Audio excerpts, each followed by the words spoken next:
my hat. When I came back, the manager yanked me into the kitchen and bolted the door. "Don't scream, just watch," he begged, pointing to the security monitor. He rewound the tape. When I saw what my son dropped into my wine while I was in the restroom, I hit the floor.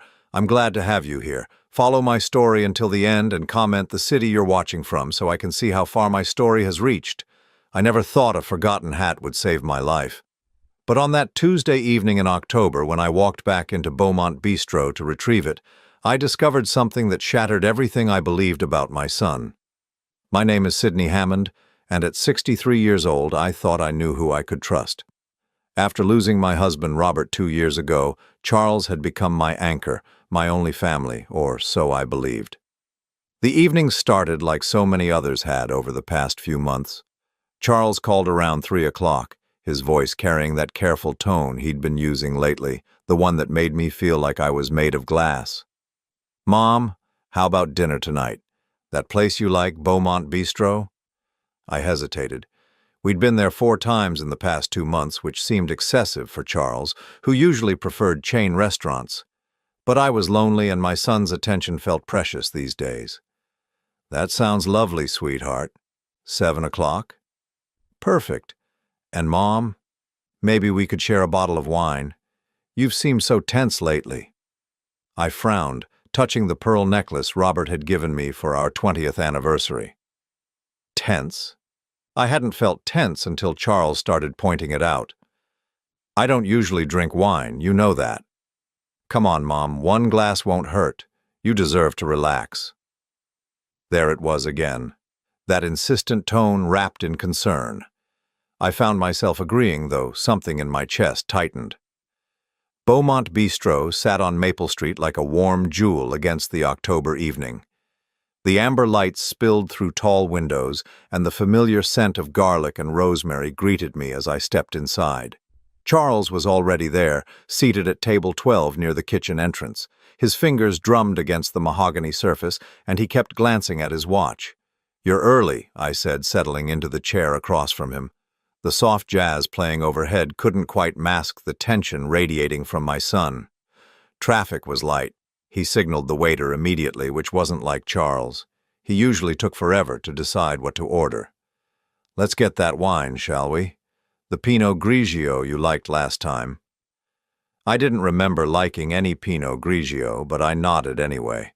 Lately, my memory felt like Swiss cheese, full of holes I couldn't explain. Dr. Peterson had mentioned it might be early signs of cognitive decline, something that terrified me more than I cared to admit. The waiter, a young man with kind eyes, brought our wine. Charles immediately lifted his glass. "To family," he said, but his smile didn't reach his eyes. "To family," I echoed, though the word felt heavy on my tongue.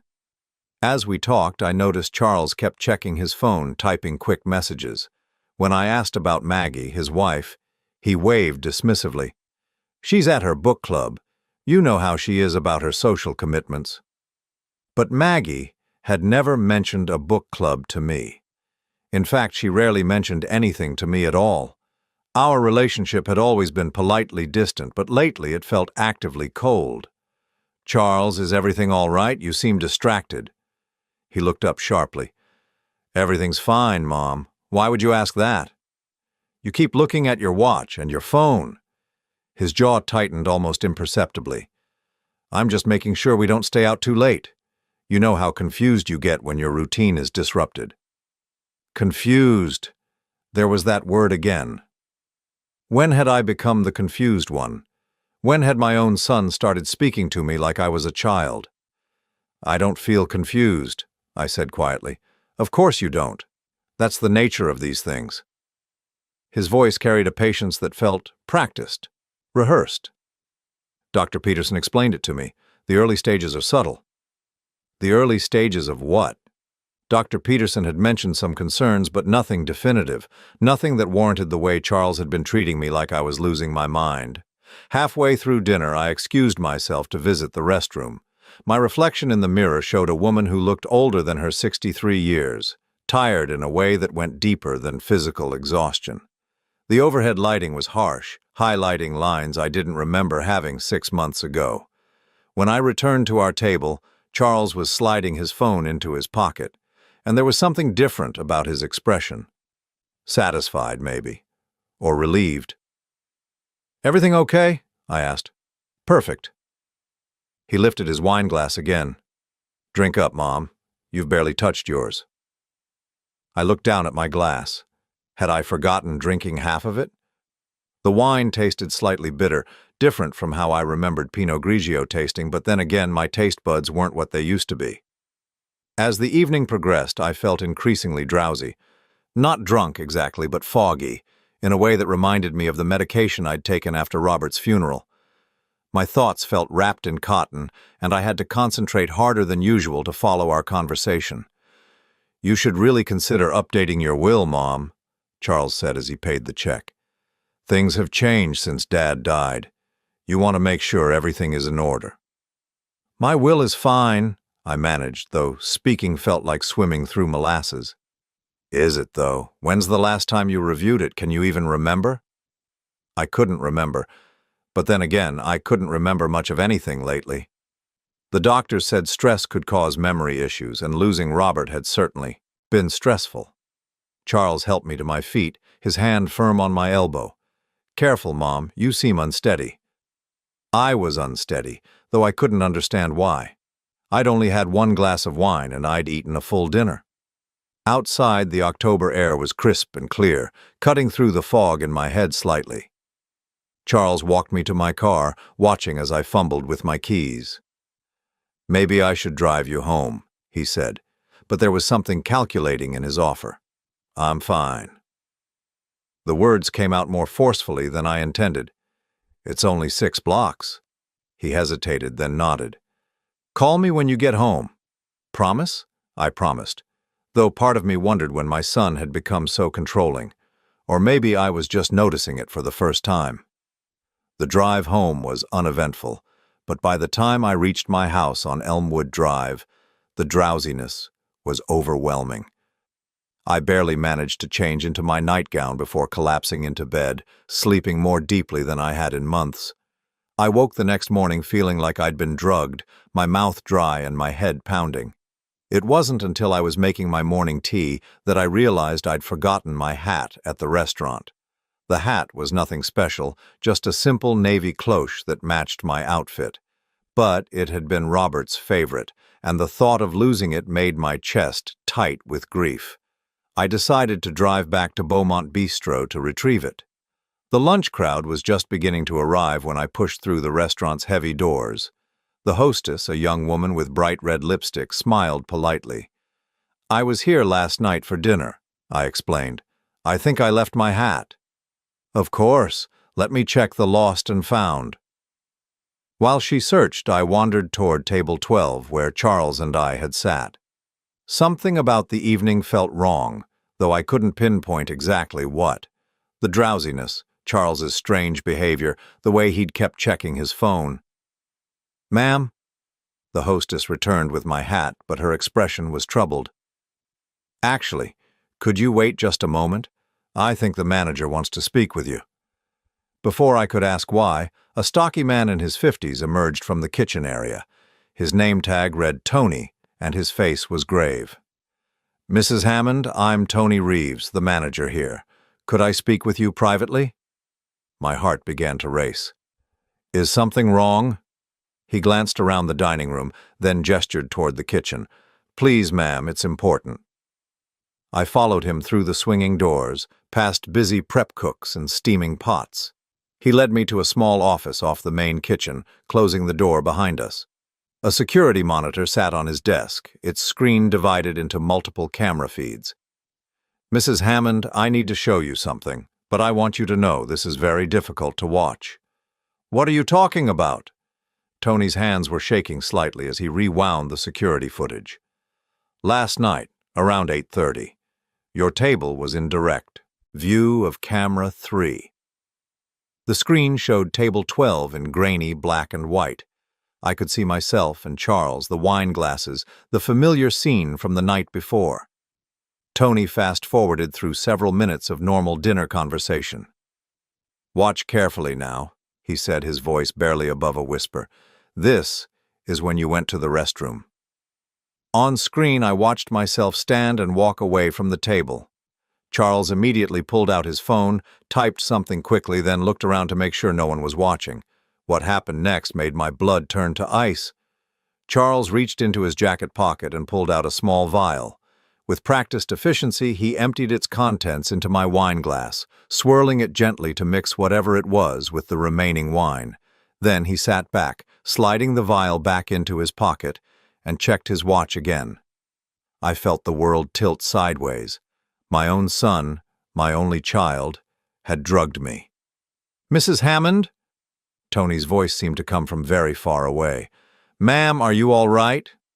I couldn't answer. I couldn't breathe. The room was spinning, and I gripped the edge of Tony's desk to keep from falling. My son had poisoned me. The realization hit me like a physical blow, and I understood with sudden, terrible clarity why I'd been feeling so confused, so forgetful, so unlike myself. It wasn't age, it wasn't stress, it wasn't early cognitive decline, it was Charles. The security footage played again, and each time I watched my son dump that vial into my wine glass, another piece of my reality crumbled. Tony had offered me a chair, water, even suggested calling someone, but I couldn't move. I couldn't speak. I could only stare at the screen and watch my own child poison me. "How long have you been watching this happen?" I finally whispered. Tony's face was grim. "Last night was the first time we caught it on camera, but—" He hesitated, running his hand through his graying hair. "Mrs. Hammond, your son has made reservations here 7 times in the past 4 months. Always the same table, always insisting you have wine, always when you go to the restroom." 7 times. 7 times Charles had drugged me, and I had attributed my confusion and memory loss to grief, to age, to some failing in myself. The shame burned in my throat like acid. "Why didn't you say something sooner?" The question came out harsher than I intended. "We suspected, but we couldn't be sure. People do all kinds of things at dinner. Add sweetener, medication, supplements. But last night, the way he looked around first, the way he hid the vial—" Tony shook his head. "I've been in this business for 22 years. I know what suspicious behavior looks like."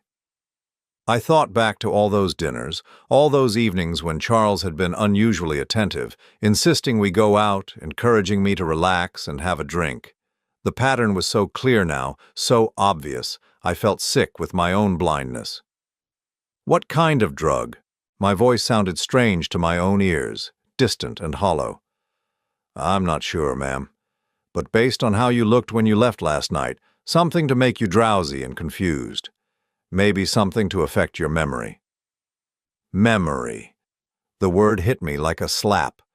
All those conversations with Dr. Peterson about my forgetfulness, my confusion, all those worried looks from Charles when I couldn't remember conversations we'd supposedly had, all those gentle corrections when I misremembered events. "Oh my God," I breathed. "The doctor visits?" Tony leaned forward. "What about them?"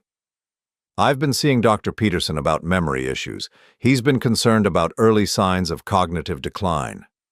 The pieces were falling into place with sickening clarity. "Charles has been coming with me to these appointments. He's been describing my symptoms to the doctor."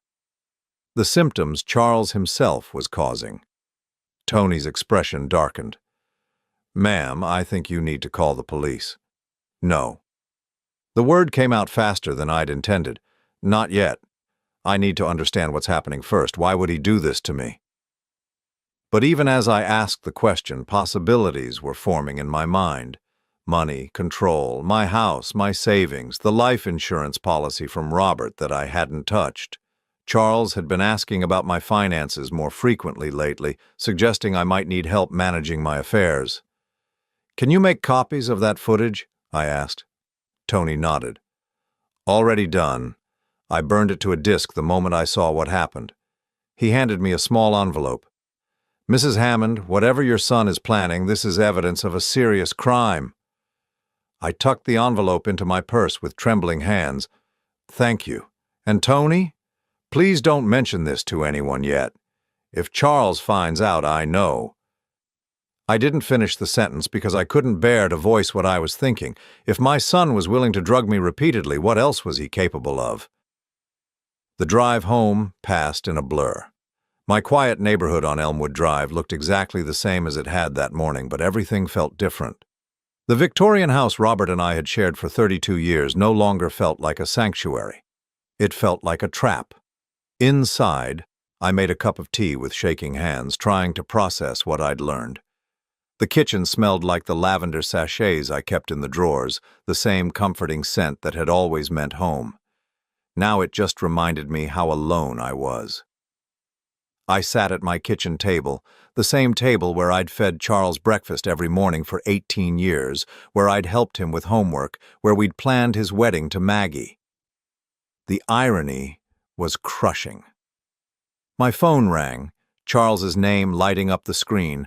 For a moment I considered not answering, but I needed to act normal. I needed to think. "Hi, sweetheart." "Mom, how are you feeling today? You seemed pretty tired last night." The concern in his voice was perfect, practiced. How long had he been perfecting this act? "I'm fine," I managed. "Just a little foggy this morning." That's what I was worried about. These episodes seemed to be getting more frequent. There was a pause and I could hear him typing, always coordinating with someone. "I think we should schedule another appointment with Dr. Peterson." Another appointment. Another chance for Charles to describe symptoms he was creating, to paint a picture of a woman losing her mind. I felt nauseous. "Maybe you're right," I said, forcing my voice to stay steady. "Good. I'll call his office this afternoon. And Mom, I was thinking maybe Maggie and I should start helping you with some of your paperwork, bills, financial planning, that sort of thing, just until we get a better handle on these memory issues." Financial planning. There it was. The real reason for months of careful poisoning. Charles wanted control of my money. "That's very thoughtful," I said, each word feeling like swallowing glass. "But I'm managing fine." "Are you, though? Last night you seemed really confused about some basic things, and last week you forgot our dinner plans completely." I hadn't forgotten dinner plans because there hadn't been any dinner plans, but if Charles said there had been, if he'd told Dr. Peterson I was forgetting things, who would believe me? "We'll talk about it later," I said. "I should go." "Of course, rest up. I'll check on you tomorrow." He would check on me tomorrow, like the dutiful son he'd trained everyone to believe he was, like the concerned child taking care of his aging mother. After I hung up, I sat in silence, staring at the family photos on my refrigerator. Charles at his high school graduation, beaming with pride. Charles on his wedding day, his arm around Maggie, both of them laughing. Charles holding my first grandchild, a child who had miscarried at 3 months, a loss that had devastated all of us. Or had it devastated all of us? I found myself questioning everything now, every memory, every moment of shared grief or joy. How long had Charles been capable of this level of deception? I pulled out the disc Tony had given me and stared at it. 22 years of believing I knew my son, and this small piece of plastic contained proof that I didn't know him at all. My phone buzzed with a text message from Charles. "Love you, Mom. Just want to make sure you're taken care of." The casual cruelty of it took my breath away. Even his expressions of love were manipulations now, ways to make me doubt my own perceptions, to make me grateful for his attention even as he systematically destroyed my autonomy. I thought about Robert, about how he'd worried about leaving me alone. "Charles will take care of you," he'd said in those final weeks. "He's a good man, Sydney. He loves you." Robert had been wrong. Or maybe Charles had changed after his father's death. Maybe grief had broken something in him, or maybe the person I thought I'd raised had never existed at all. I walked through my house, really looking at it for the first time in months. Robert's reading chair in the study, still positioned exactly where he'd left it. The grandfather clock in the living room that chimed every hour, marking time I no longer felt I could trust. The photographs on the mantel, a lifetime of memories that now felt contaminated by doubt. In Robert's study, I found the files I'd been avoiding since his death. Insurance policies, investment accounts, the deed to the house, Everything was in my name now, everything Charles would inherit when I died. But what if he didn't want to wait? I sat at Robert's mahogany desk and opened my laptop, something I'd been doing less and less lately because the computer seemed to confuse me more than it used to. But now I wondered if that confusion had been chemically induced. I searched for information about drugs that could cause memory loss, confusion, disorientation. The list was terrifyingly long. Benzodiazepines, sleep aids, even some antihistamines in large enough doses. All of them could cause exactly the symptoms I'd been experiencing. Then I searched for something else. Financial elder abuse. The statistics were staggering. Family members were responsible for the vast majority of financial crimes against older adults. Sons and daughters trusted with power of attorney, slowly draining their parents' accounts. Adult children convincing doctors their parents were incompetent, then taking control of their finances. It was a playbook, and Charles was following it perfectly. My phone rang again, Maggie's name this time. I almost didn't answer, but curiosity won out. "Sydney, how are you feeling?" Her voice carried the same practiced concern as Charles's. "I'm fine, Maggie. Why?" "Charles mentioned you had another one of your confused episodes last night. He's really worried about you." Another one of my confused episodes, as if they were a regular occurrence, as if everyone knew about them except me. "I'm not confused," I said carefully. There was a pause, the kind of pause people make when they're choosing their words carefully. "Of course you don't feel confused, Sydney. That's part of the condition. Charles and I were talking, and we think it might be time to consider getting you some additional help around the house." Additional help, a caregiver, probably. Someone to monitor me, to make sure I was taking my medication, to witness my declining mental state. Someone who could testify later that Sydney Hammond was clearly not competent to manage her own affairs. "That won't be necessary," I said. "Well, we can discuss it when you're feeling more like yourself." Another pause. "Charles is setting up that appointment with Dr. Peterson. We want to make sure you get the help you need." After Maggie hung up, I sat in Robert's chair and tried to remember the last time I'd felt truly like myself. It had been months, maybe longer. The drugging explained the recent incidents, but what about before that? Had Charles been planning this since Robert's death? Had he been waiting for me to be vulnerable, alone, dependent on him? I thought about the will Maggie had mentioned, the documents Charles wanted me to review. I pulled out my copy from the filing cabinet and read through it carefully. Everything was straightforward. Charles would inherit the house, the savings, the investments. But there were conditions, safeguards Robert had insisted on. Charles couldn't sell the house for 5 years. The money was tied up in a trust that distributed gradually over time, unless I was declared incompetent. Then, Charles would have immediate access to everything. The realization hit me like a physical blow. This wasn't just about money, this was about erasing me entirely, making me disappear into my own confusion while my son took control of everything Robert and I had built together. But I wasn't confused anymore. I was angry. And for the first time in months, my mind felt completely, crystal clear. I spent the next 3 days pretending to be the confused, forgetful woman Charles needed me to be, while secretly investigating the scope of his betrayal. What I discovered was worse than I had imagined. It started with my medical files. Dr. Peterson's office was happy to send me copies of my records when I called, claiming I needed them for insurance purposes. When the thick manila envelope arrived, I spread the contents across Robert's desk with trembling hands. The pattern was devastating in its clarity. Beginning 6 months ago, right after Robert's funeral arrangements were finalized, Charles had started documenting my supposed mental decline. According to these reports, I had been forgetting conversations, losing track of time, becoming confused during simple tasks. Charles had provided detailed accounts of incidents I didn't remember because they had never happened. Or rather, they had happened, but only after he had drugged me. The most damning entry was dated 3 weeks ago. Patient's son reports increasing agitation and paranoia. Mrs. Hammond accused him of moving her things and became angry when he couldn't locate items she claimed to have placed in specific locations. Recommend cognitive evaluation and consideration of mild anti-anxiety medication to ease transition to assisted care. I had never accused Charles of moving my things, but I had been confused about where I'd put certain items, confused because whatever drug he was using affected my short-term memory, and Dr. Peterson had recommended anti-anxiety medication, which Charles could easily manipulate or increase to make me even more compliant.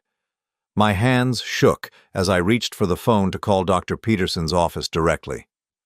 "I'd like to schedule an appointment," I told the receptionist, "but I'd prefer to come alone this time, without my son." There was a pause. "Mrs. Hammond, your son specifically requested that he be notified of all appointments. He's very concerned about your condition." "I understand, but I'm still capable of making my own medical decisions." Another pause, longer this time. "Of course, ma'am, but given your recent diagnosis."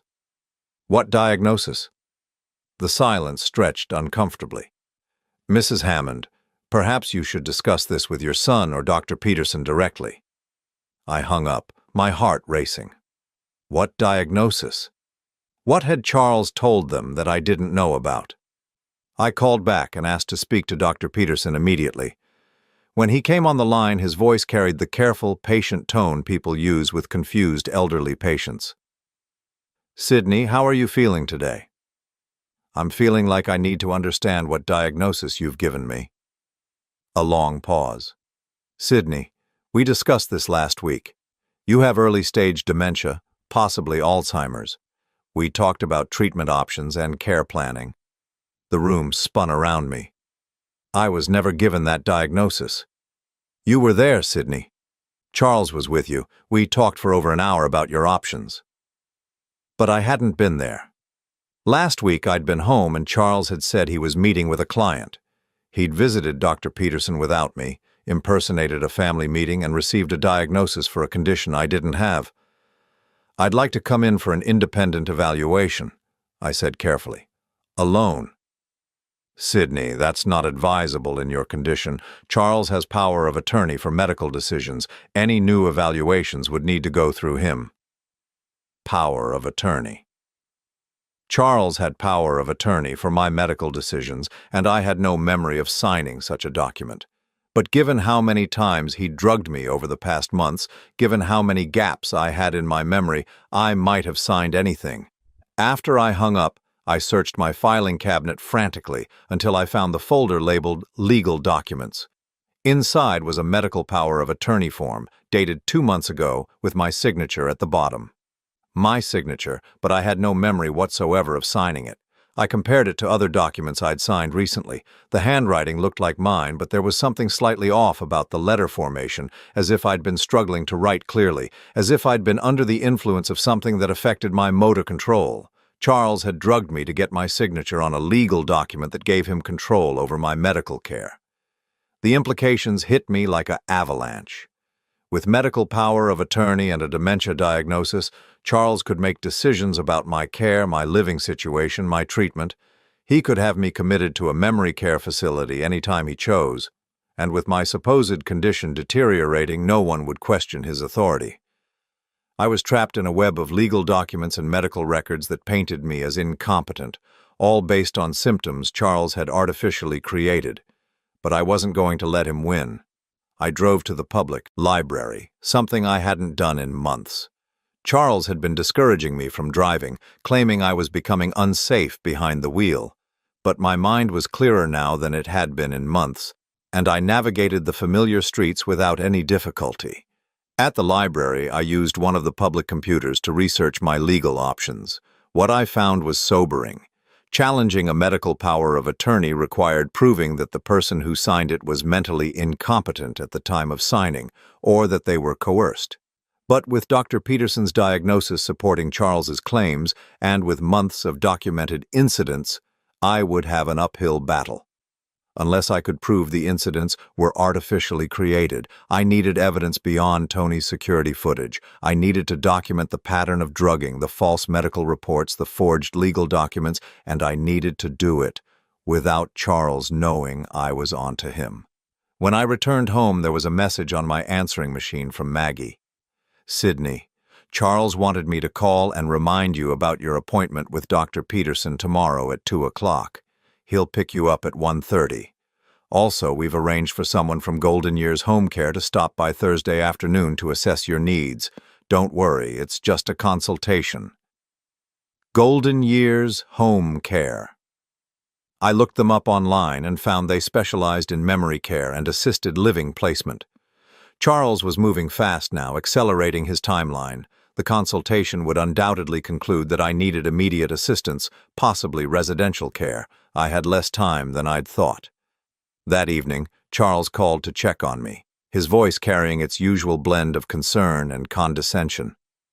"How are you feeling today, Mom? You sound tired." "I'm fine, sweetheart." "Good. I wanted to remind you about your appointment tomorrow, and don't worry about the home care assessment on Thursday.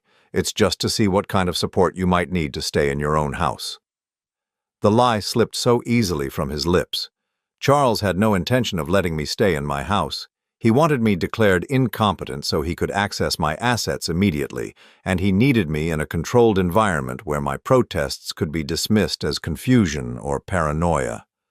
"That sounds helpful," I said, hating how the words tasted. "I knew you'd understand. You've always been so reasonable, Mom. It's one of the things I've always admired about you." After he hung up, I sat in the dark for a long time, thinking about the son I'd raised and the man he'd become. When had the transformation happened? Had there been signs I'd missed, or had Charles always been capable of this level of manipulation? I thought about his childhood, searching for clues. He'd been a good student, popular, seemingly well-adjusted, but there had been incidents. A teacher's missing wallet that was found in Charles's desk, though he'd sworn he was innocent. Neighbor's cat that had disappeared after Charles claimed it was bothering him. His explanation for everything had always been so reasonable, so convincing. Maybe the capacity for deception had always been there, dormant until he needed it. I made myself a cup of tea and sat at the kitchen table planning my next moves. I needed to attend tomorrow's appointment with Dr. Peterson, but I needed to go in prepared. I needed questions that would expose the contradictions in Charles's story, evidence that would prove my cognitive function was normal. More importantly, I needed to start building my own case. I needed to document Charles's drugging, his lies, his manipulation of my medical records.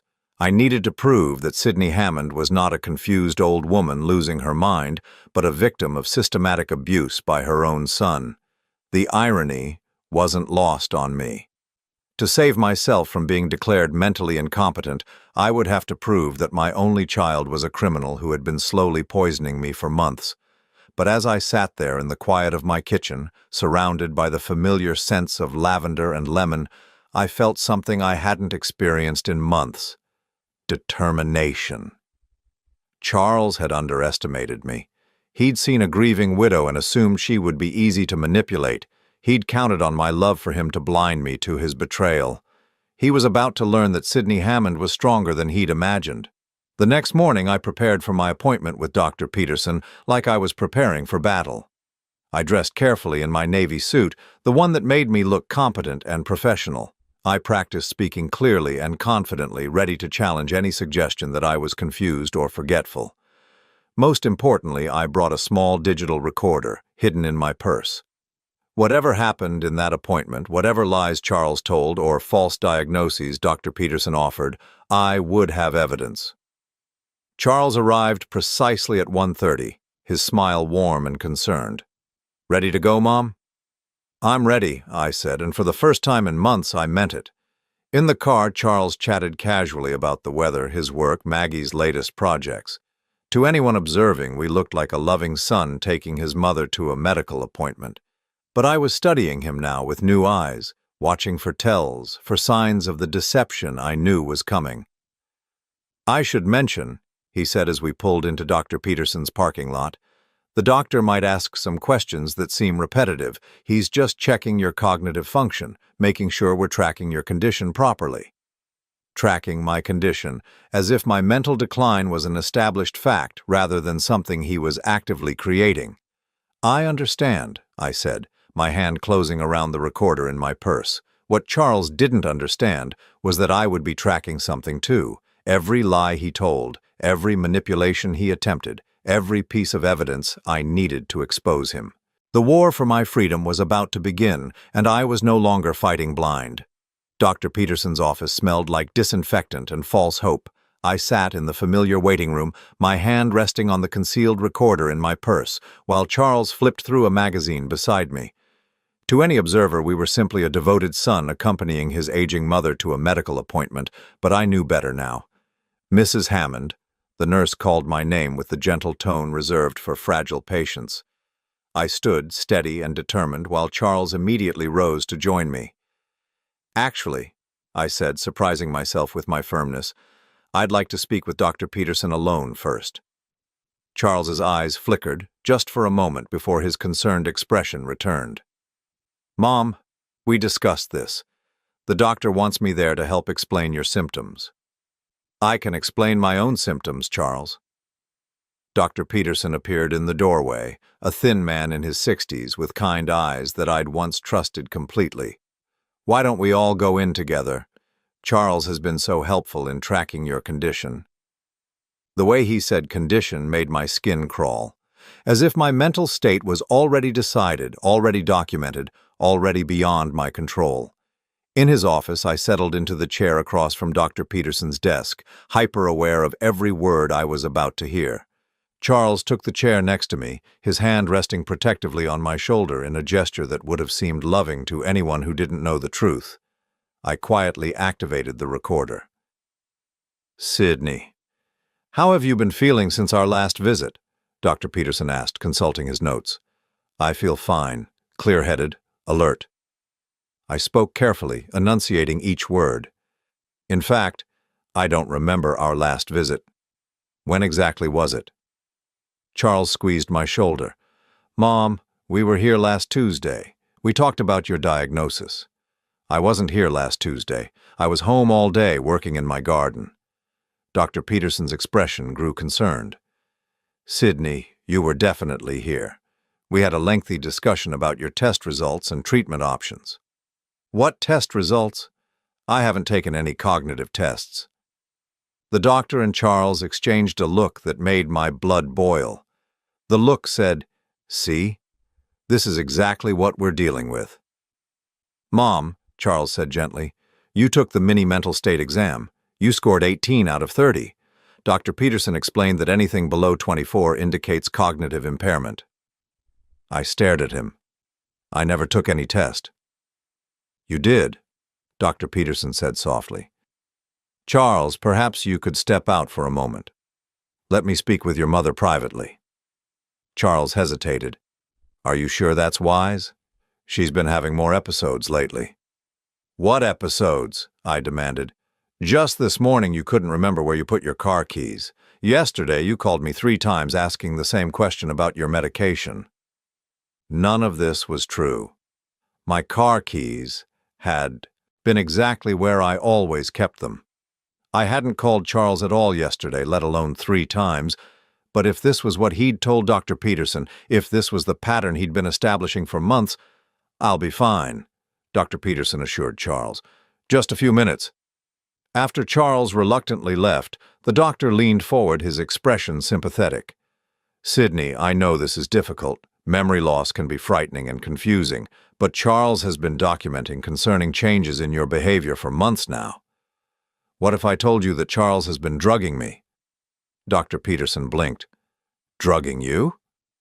"What if I told you that everything he's reported about my confusion and memory loss has happened only after he's given me something? That I have video evidence of him putting drugs in my wine?" The silence stretched between us. Then Dr. Peterson spoke, his voice infinitely gentle. "Sydney, paranoid delusions are unfortunately common in early-stage dementia. The feeling that family members are plotting against you, that medication is being tampered with, these are classic symptoms. Paranoid delusions, classic symptoms. In 30 seconds, he dismissed my accusations and turned them into proof of my mental illness. "I'm not delusional," I said firmly. "I have security footage from Beaumont Bistro showing Charles putting something in my drink." "Sydney, I know you believe that's what you saw, but sometimes our mind plays tricks on us. Charles loves you. He's been taking such good care of you." I felt the walls closing in. This was the trap Charles had built so carefully. Any protest I made could be dismissed as confusion. Any accusation could be labeled as paranoia. The more insistent I became about the truth, the more it would seem to prove his case. "What would it take," I asked carefully, "for you to believe me?" Dr. Peterson considered this. "Well, if Charles were actually drugging you, there would be evidence. Blood tests showing the presence of unauthorized substances. Physical evidence of the drugs themselves. Blood tests. Charles would never allow me to get blood tests that might reveal what he'd been giving me, and any drugs would be long out of my system by now. And if I could get those tests done independently?" "Sydney, that's not how this works. Charles has medical power of attorney. All tests and treatments have to go through him." Of course they did. Charles had thought of everything. When Charles returned to the office, his expression was carefully arranged into concern mixed with sadness. "How is she doing, doctor?" "She's experiencing some paranoid thoughts about being drugged. Very typical for this stage of the condition." Charles sighed heavily. "She's been saying things like that at home, too. Yesterday, she accused me of going through her mail. Last week, she thought Maggie had moved her jewelry." He paused, looking directly at me with what anyone else would interpret as love. "Mom, you know, we would never hurt you, right?" The performance was flawless. Charles's voice carried just the right mix of patience and pain, the suffering of a devoted son watching his mother slip away. If I hadn't known the truth, I would have believed him completely. "I'm not confused," I said, but even to my own ears the words sounded weak. "Of course you don't feel confused," Dr. Peterson said kindly. "That's part of the condition. But Charles, I think we need to discuss next steps. Sydney's condition seems to be progressing more rapidly than we initially expected." "Next steps?" I felt the trap closing tighter. Charles nodded gravely. "That's what I was afraid of. The home care assessment is scheduled for tomorrow. Maggie and I have been researching memory care facilities just in case." "That might be wise," Dr. Peterson agreed. "Sydney would benefit from a structured environment with trained professionals." They were talking about me as if I wasn't there, as if I was already incapable of making my own decisions. The cruelty of it took my breath away. "I want a second opinion," I said suddenly. Both men turned to look at me. Charles's expression never wavered, but something flickered behind his eyes.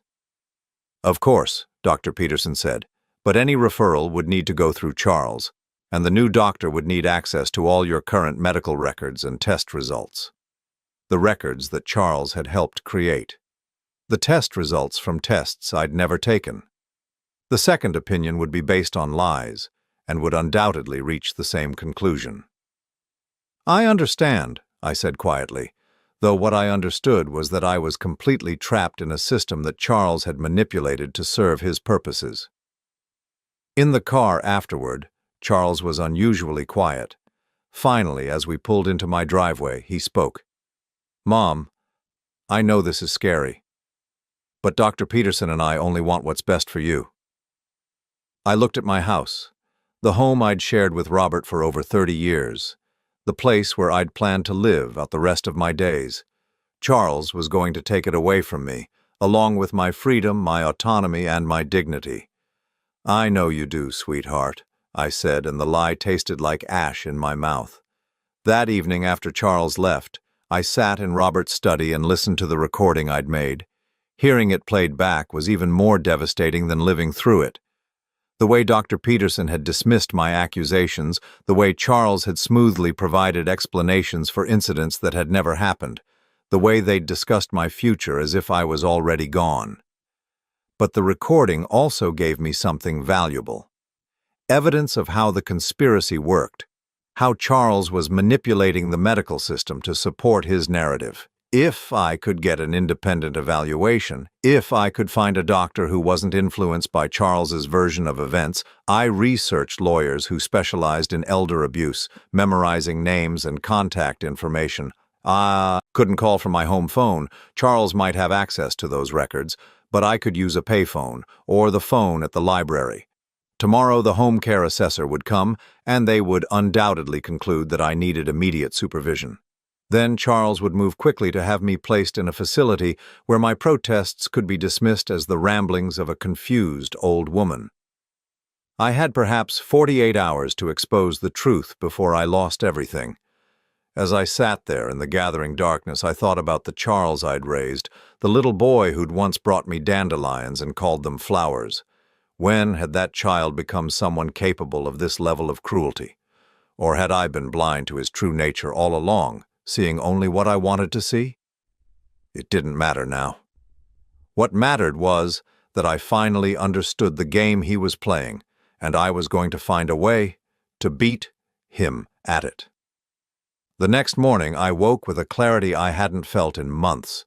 Charles expected me to be confused, forgetful, easily manipulated, but I was none of those things. I was a 63-year-old woman with a sharp mind and a will to survive, and I was not going down without a fight. The home care assessor would arrive at 2 o'clock, expecting to find an elderly woman in cognitive decline. Instead, they would meet someone who was very much in control of her faculties. I had a performance of my own to give, and everything depended on getting it right. The home care assessor arrived exactly at 2 o'clock, as promised. Mrs. Catherine Walsh was a woman in her 50s, with kind eyes and a clipboard full of forms designed to measure my capacity for independent living. What she didn't know was that I had spent the morning preparing for the most important performance of my life. Charles and Maggie flanked me on the living room sofa like concerned guards, their expressions perfectly calibrated to show loving worry. I sat between them, playing the role they expected, a confused elderly woman who needed their protection. "Mrs. Hammond," Mrs. Walsh began gently, "I'm here to assess what kind of support services might help you continue living safely in your home." I blinked slowly, as if struggling to process her words. "Support services? I don't understand why I would need those." Charles leaned forward. "Mom, we've talked about this. You've been having some memory issues, some confusion. We just want to make sure you're safe." "Have I?" I asked, letting my voice carry a tremor of uncertainty. "I feel fine." Mrs. Walsh made a note on her clipboard. Over the next hour, she asked me questions about my daily routine, my ability to manage medications, my cooking habits. I answered some correctly and fumbled others deliberately, creating the impression of someone whose cognitive abilities were inconsistent. When she asked me to remember a list of 3 words and repeat them back after 5 minutes, I remembered 2 and claimed I couldn't. Recall the third. When she asked me to draw a clock showing 3:15, I made the hands slightly wrong. Every mistake was calculated to support Charles's narrative without being so obvious as to seem intentional. "Mrs. Hammond," Mrs. Walsh said finally, "do you feel safe living alone?" I hesitated, glancing at Charles. I think so. But sometimes I do get confused about things." "What kind of things?" "Well," I said, letting my voice sound small and uncertain, "sometimes I can't remember conversations we've had. Charles will tell me about something we discussed, but I don't remember it at all." Charles reached over and patted my hand. "It's okay, Mom. That's why we're here to help." Mrs. Walsh spent another 30 minutes interviewing Charles and Maggie about their observations of my behavior. They painted a picture of a woman in gentle decline who needed increasing supervision. Charles mentioned my paranoid thoughts about being drugged, which Mrs. Walsh noted with evident concern. "In cases like this," she said, addressing Charles while I sat quietly beside him, "we often recommend starting with daily check-ins, perhaps meal preparation services. However, given what you've described about the paranoid episodes and the extent of the memory loss, your mother might benefit from a more structured environment." You mean a facility? Maggie asked, her voice carefully neutral. Possibly. There are excellent memory care communities that specialize in early-stage dementia. The residents maintain dignity and independence while having access to professional support. I let my eyes fill with tears. I don't want to leave my home.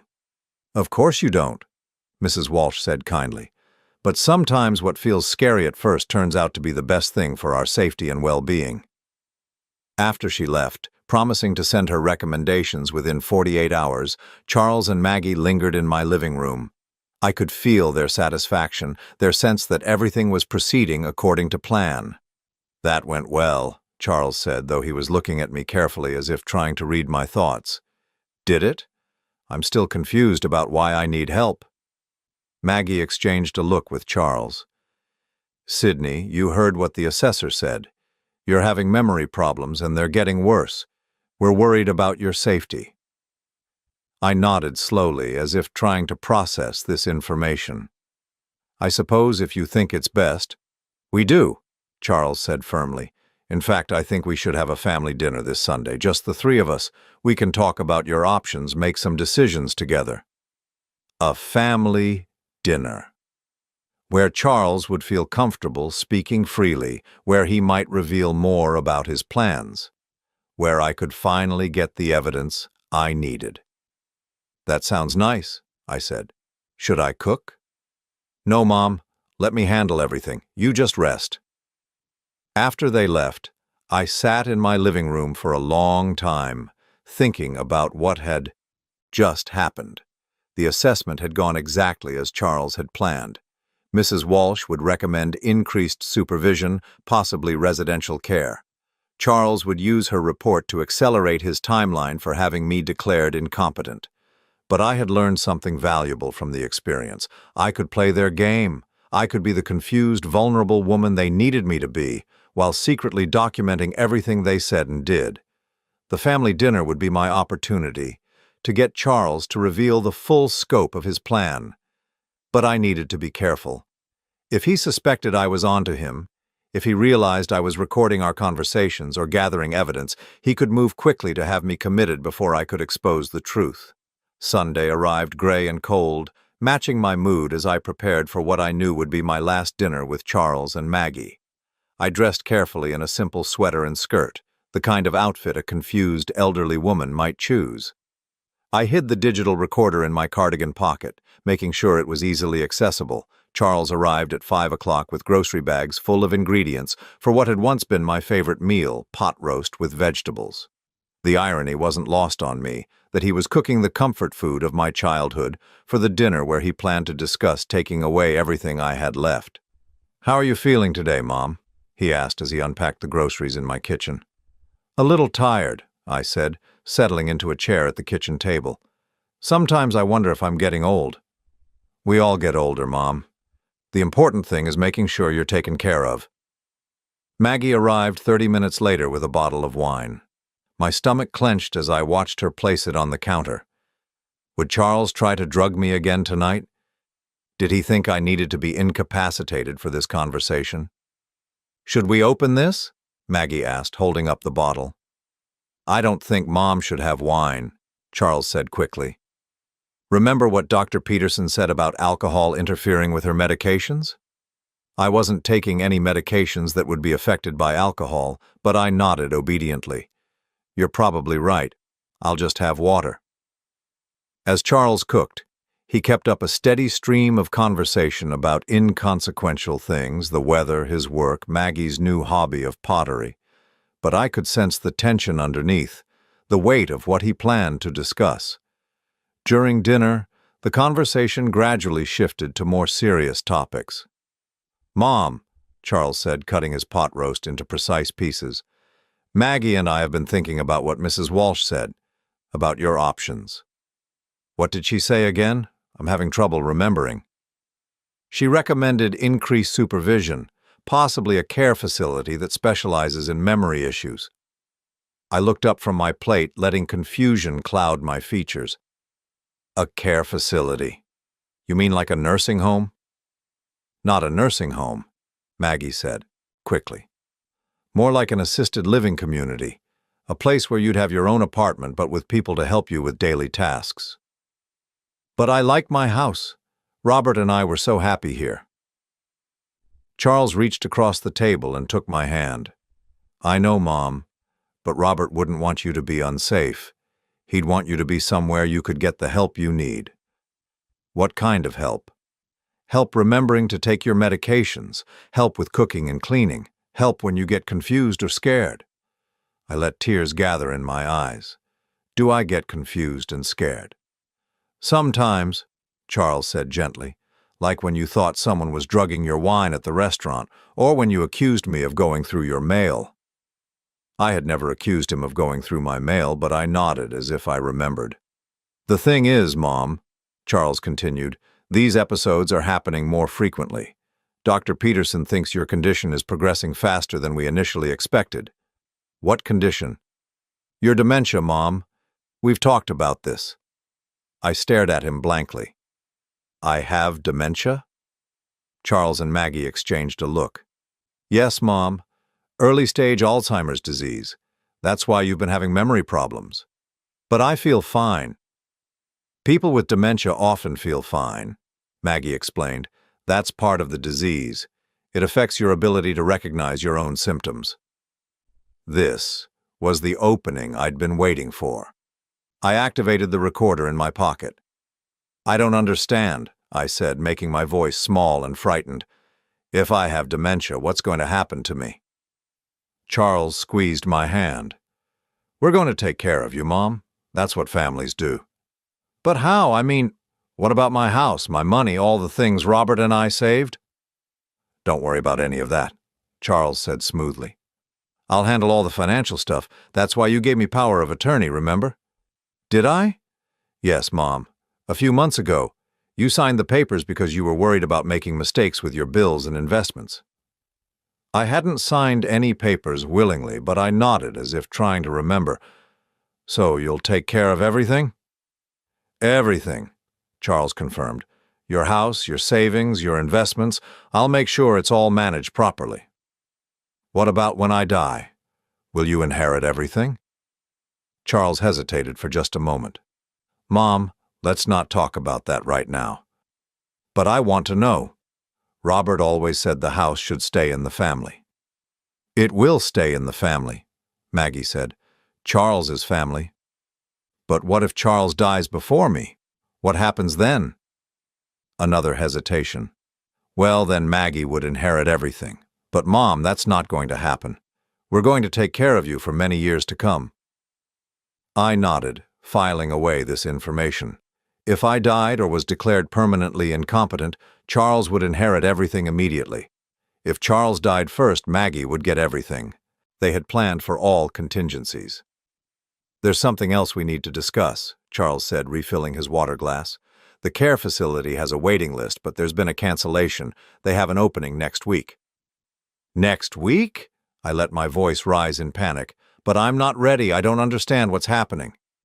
That's why we need to move quickly, Maggie said, before you get more confused, while you can still participate in the decision. But what if I don't want to go? Charles's expression hardened almost imperceptibly. Mom, you're not capable of making that decision anymore. That's why I have power of attorney. It's my responsibility to keep you safe, even if you don't understand what's best for you. There it was. The admission I needed. Charles was planning to use his fraudulent power of attorney to force me into a care facility against my will while taking control of my assets. I'm scared, I whispered, and for once I didn't have to fake the emotion. I know you are, Charles said, his voice softening, but you don't need to be scared. We'll visit you all the time, and you'll make new friends, people who understand what you're going through, people who wouldn't believe me when I told them I'd been drugged and manipulated. People who would see my protests as symptoms of my disease. When would I move? I asked. Next Thursday, Charles said. That gives us a few days to pack your things and get everything sorted. 4 days. I had 4 days to expose Charles before he could have me committed to a memory care facility where my voice would be silenced forever. I think I need to lie down, I said, standing shakily. This is all very overwhelming. Of course it is, Maggie said. "Why don't you rest? We'll clean up here." As I walked toward my bedroom, I heard Charles and Maggie talking quietly in the kitchen. I paused in the hallway, straining to hear. "Do you think she suspects anything?" Maggie asked. "No," Charles replied. "She's exactly where we need her to be. Confused, compliant, ready to accept whatever we tell her." "And the house?" "We can put it on the market as soon as she's settled in the facility. The real estate agent thinks we can get at least $500,000 for it." "What about the investments?" "Those will take a little longer to access, but once she's been in care for 6 months, I can petition the court to have her declared permanently incompetent. Then we'll have complete control over everything." My hands shook as I listened to them plan my future, my erasure, my disappearance into a system designed to silence me. But I had what I needed now. I had their confession, recorded in their own words. In my bedroom, I sat on the edge of the bed and listened to the recording I'd just made. Charles and Maggie discussing my fake diagnosis, my fraudulent power of attorney, their timeline for taking my house and assets. It was all there, clear and undeniable. Now I just had to figure out how to use it before Thursday arrived. Monday morning, I woke with the clarity of someone who had finally stopped pretending to be someone else. For months, I had been playing the role of a confused, deteriorating woman, because that's what Charles needed me to be. But today, I was going to be Sydney Hammond, sharp, determined, and ready to fight for her life. I had 3 days before Charles planned to move me to the memory care facility. 3 days to expose his lies and reclaim my freedom. My first call was to Eleanor Patterson, my late husband's cousin, and the only family member I trusted completely. Eleanor lived 2 states away in North Carolina, which had probably saved her from Charles's manipulation. When she answered the phone, her voice was warm with surprise. "Sydney, what a lovely surprise. How are you holding up?" "Eleanor, I need your help, and I need you to listen carefully to what I'm about to tell you." I spent the next hour explaining everything. The drugging, the false medical records, the forged power of attorney, Charles's plan to have me committed. I played her the recordings I'd made, including the damning conversation from Sunday's dinner. The silence on the other end stretched so long I thought we'd been disconnected. "Eleanor? I'm here." Her voice was shaking with rage. "Sydney, that boy is trying to kill you. Maybe not physically, but he's trying to erase you completely." "I know, but I need help proving it. I can't do this alone." "You're not alone. Give me 2 hours to make some calls. I have a friend who's a retired federal prosecutor. She'll know exactly what to do." After Eleanor hung up, I called Tony at Beaumont Bistro. "Mrs. Hammond, I've been worried about you. How are you doing?" "I need that security footage, Tony, and I need you to be willing to testify about what you saw." "Of course. Anything you need." "There's more. I have reason to believe my son has been systematically poisoning me for months, not just that one night. Do you keep footage from previous visits?" "We archive everything for 90 days. If you can give me dates, I can pull whatever we have." I gave him 6 dates from the past 3 months when Charles had insisted on taking me to dinner. If the pattern was consistent, if Charles had been drugging me regularly, Tony would have evidence of multiple incidents. My next call was to a locksmith. If Charles had keys to my house, if he'd been coming and going without my knowledge, I needed to secure my home immediately. While I waited for the locksmith to arrive, I went through my house systematically, looking for evidence of tampering. In my medicine cabinet, I found 2 prescription bottles I didn't recognize. Sleep aids prescribed by Dr. Peterson that I had no memory of receiving. The dates on the bottles corresponded with some of my worst episodes of confusion and memory loss. Charles had been supplementing the restaurant druggings with medication I wasn't aware I was taking. I took photos of everything, the medicine bottles, the forged power of attorney documents, the medical records showing tests I'd never taken. I uploaded the photos to a cloud storage account that Charles couldn't access, along with the audio recordings from Sunday's dinner. The locksmith arrived at noon and changed all my locks within an hour. When he handed me the new keys, I felt like I was reclaiming my own home. At 2 o'clock, Eleanor called back. Sydney, my friend Patricia, wants to conference you in with a detective she knows in your area. Detective Maria Santos specializes in elder abuse cases. Can you talk now? For the next hour, I told my story to Detective Santos, who listened without interruption. When I finished, she was quiet for a long moment. Mrs. Hammond, this is one of the most sophisticated elder abuse cases I've encountered. Your son has created an entire false reality to support his claims. But you've done something remarkable. You've documented everything. The recordings alone are enough to charge him with conspiracy and fraud. What happens next?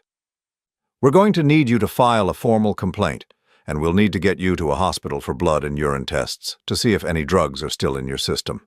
Do you feel safe staying in your house tonight? Yes, I changed the locks. Good. Can you come to the station tomorrow morning? We'll start the process of getting your medical power of attorney revoked and exposing what your son has been doing. That evening, Charles called to check on me, as he had every evening for months. Hi, Mom. How are you feeling today? For the first time in months, I answered honestly. I'm feeling clear-headed, Charles. Clearer than I've been in a long time. There was a pause. That's good. Are you excited about moving on Thursday? I think you're going to love Sunset Manor. Sunset Manor. Even the name was designed to evoke peaceful endings. Actually, Charles, I've been thinking about our conversation yesterday, about the power of attorney. What about it? I was wondering if you could bring me the original documents. I'd like to read through them again. Another pause, longer this time. Mom, you don't need to worry about that paperwork. It's all taken care of. But I'd like to see it. It's my signature, isn't it? I should be able to read what I sign. Mom, you're getting confused again. We've been through this. Dr. Peterson said, what if I told you I never took those cognitive tests? What if I told you I was never diagnosed with dementia? The silence stretched between us like a chasm. Mom, this is exactly what Dr. Peterson warned us about. Paranoid thoughts, denial of your condition. It's a classic symptom. But his voice had changed. The careful patience was gone, replaced by something harder, more urgent. What if I told you I have recordings of you and Maggie planning to sell my house? The line went dead. Within 10 minutes, I heard a car in my driveway. Through the window, I watched Charles get out of his BMW and walk quickly to my front door. He tried his key, but of course it didn't work. The pounding on the door was sharp, insistent. Mom, open the door. I didn't answer. Mom, I know you're in there. We need to talk. The pounding became more urgent. Charles was losing control, abandoning the careful facade he'd maintained for months. This was the real Charles, angry, entitled, dangerous when he didn't get what he wanted. I called Detective Santos. He's here, I said quietly. Charles is at my house demanding to be let in. Stay inside. Lock all your doors. I'm sending a patrol car. For 20 minutes, Charles circled my house, trying windows, checking the back door, shouting increasingly desperate demands that I let him in. I watched from my bedroom window as he called someone on his cell phone, probably Maggie, probably Dr. Peterson, trying to coordinate a response to my sudden resistance. When the police car arrived, Charles immediately switched back to his concerned son persona. I watched him approach the officers, his body language conveying worry and frustration. He was probably telling them that his demented mother had locked herself in the house and was having a paranoid episode. But Detective Santos had briefed these officers. Instead of helping Charles gain entry to my house, they asked him to step away from the property. I opened my front door and spoke to the officers through the screen. Mrs. Hammond, are you all right? I'm fine, officer, but I don't want my son on my property. Charles stepped forward. Officers, my mother has Alzheimer's disease. She's confused and frightened. I have medical power of attorney. Sir, we're going to need to see documentation of that power of attorney, and we're going to need to speak with Mrs. Hammond privately. The look Charles gave me through the screen door was unlike anything I'd ever seen from him before. Not the practiced concern, not the patient love, but pure hatred. In that moment, I saw who my son really was, someone who viewed me not as his mother but as an obstacle to be removed. The next morning, I sat in Detective Santos's office, signing formal complaints and providing evidence. Tony from Beaumont Bistro brought security footage from 6 different evenings, showing Charles drugging my drinks with mechanical precision. The hospital had confirmed traces of benzodiazepines in my system, drugs that weren't prescribed to me and that I had never knowingly taken. Dr. Peterson's office was being investigated for their role in the conspiracy. The medical records showing false diagnoses and fake test results were being examined by experts who could prove they were fraudulent. Most importantly, a judge had granted an emergency order revoking Charles's power of attorney and freezing any access he had to my accounts. "What happens now?" I asked Detective Santos. "Now, we prosecute. Charles and Maggie will be charged with conspiracy, fraud, and elder abuse. Dr. Peterson's involvement is still being investigated, but he'll likely face charges for falsifying medical records." "And me?" "You get your life back, Mrs. Hammond, your real life, not the one they were trying to create for you." That afternoon, I drove to Sunset Manor, the memory care facility where Charles had planned to imprison me. It was a pleasant enough place with comfortable common areas and cheerful staff. But it was still a place where people went to disappear quietly, where their protests could be dismissed as symptoms of their disease. I introduced myself to the director and explained why I was there. "We had no idea," she said, horrified. "Your son seemed so concerned, so devoted. He said you were in denial about your condition." I imagine he was very convincing. "What can we do?" "Help other families recognize the warning signs. Not everyone who claims a family member needs care is telling the truth." 6 months later, I testified at Charles's trial. He sat at the defense table in an expensive suit, looking like the successful businessman he'd always appeared to be. But the evidence was overwhelming. The security footage, the forged documents, the false medical records, the recorded conversations. Maggie had pleaded guilty and testified against Charles in exchange for a reduced sentence. Dr. Peterson had lost his medical license and was facing criminal charges. The careful conspiracy they'd built to erase me had collapsed completely. Charles was sentenced to 8 years in prison for elder abuse, fraud, and conspiracy. As the bailiff led him away, he looked back at me one last time. There was no remorse in his expression, no recognition of what he'd done, only anger that his plan had failed. I felt nothing for him. Not sadness, not anger, not even disappointment. The Charles I had loved, the son I had raised, had never really existed. He had been a mask worn by someone who saw me only as an asset to be acquired. Today I live alone in the house Robert and I shared for 32 years. I take no medications except vitamins. I drive wherever I want to go, manage my own finances, and make my own decisions about my care and my future. Eleanor visits regularly, and I've reconnected with other family members who had been told I was too confused to maintain relationships. I've also become an advocate for elder abuse prevention, working with Detective Santos to help other families recognize the warning signs of financial exploitation. The irony isn't lost on me that Charles's attempt to have me declared mentally incompetent actually proved how sharp my mind really was. I had outsmarted him, outmaneuvered him, and ultimately outlasted him. I'm 74 years old now, and I've never felt more like myself.